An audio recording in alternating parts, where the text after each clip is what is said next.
大家好，我是美食多 YouTube 黄金3小时。如果是我的铁粉，请给我一个 like。第一次看我的视频，请您静悄悄地给我一个 like。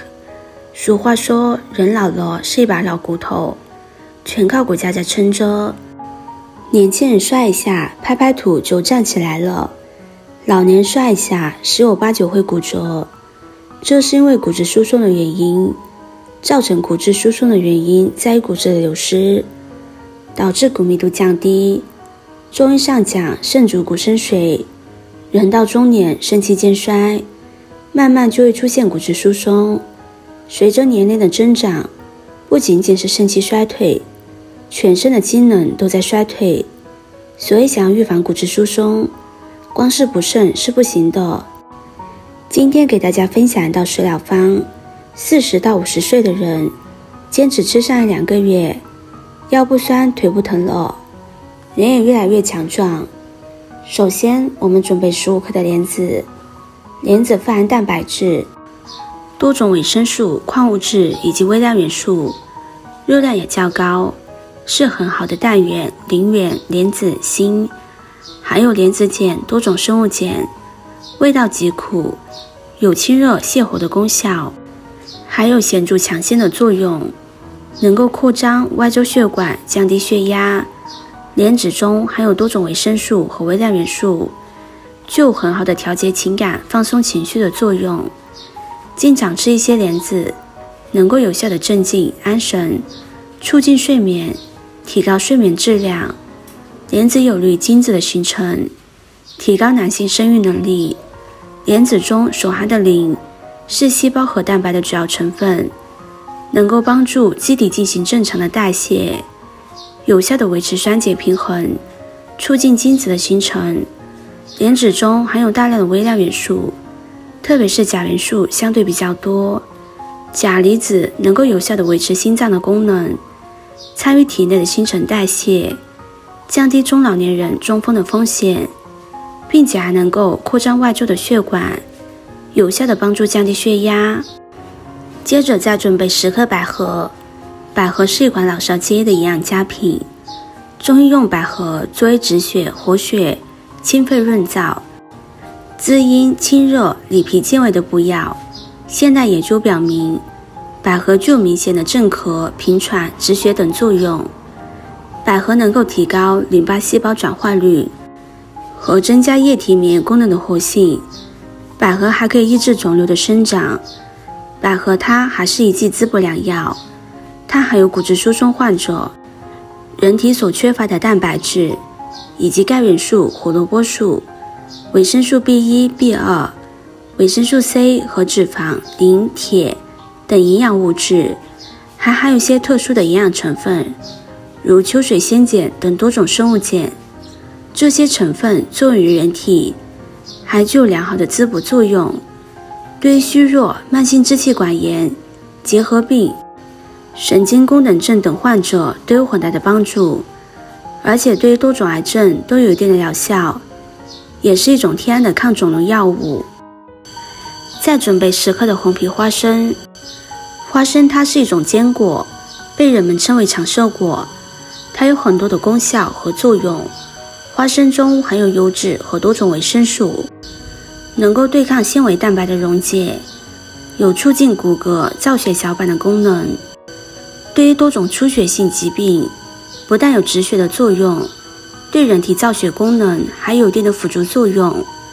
花生富含锌元素、蛋白质、氨基酸，能够促进大脑发育，提高记忆力，并且其中丰富的钙元素可以促进儿童的骨质发育。另外还可以补充钙，补充体力，特别适合学生、脑力劳动者。花生还可以有效地延缓人体构造的衰老，达到预防骨质疏松、抗衰老的作用。另外花生还富含大量的亚油酸，可以使人体的胆固醇分解为胆汁酸，排出体外，避免胆固醇在体内沉积，减少由于胆固醇在人体中超过正常值而引发的心脑血管疾病。因此花生也特别适合三高人群食用。再准备20克粳米，精米也是大米的一种常见的主食，精米煮饭煮粥都比较绵软，营养丰富。精米用来煮粥煮饭都可以。精米能够益气养阴，也能够润燥，人们食用之后能够刺激胃液分泌，也能够提高肠胃的消化能力。另外，精米还能够促进人体对脂肪的吸收，和利用营养不易消化的食物分解成易于消化的成分，有效地提高人体对食物的吸收率。精米清洗干净之后，加入清水将它浸泡30分钟。接着把准备好的食材倒入锅中，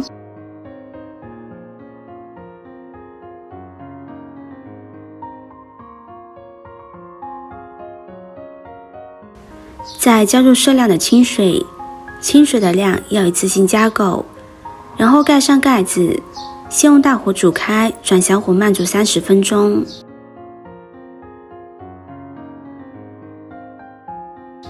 再准备几个秋葵。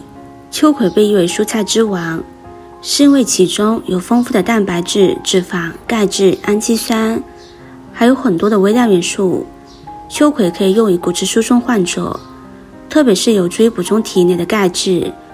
有研究认为，秋葵中含有钙质，含量与牛奶中的钙质含量相当，因此对于骨质疏松的人可以多吃一些秋葵。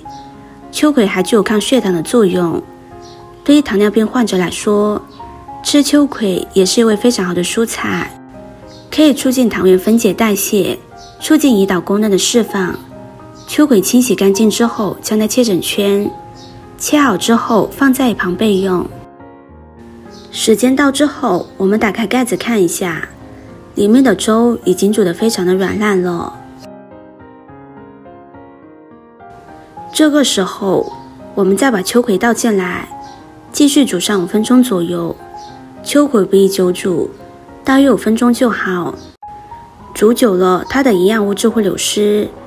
一个红心对你来说只是举手之劳，对我来说可以高兴的睡不着觉。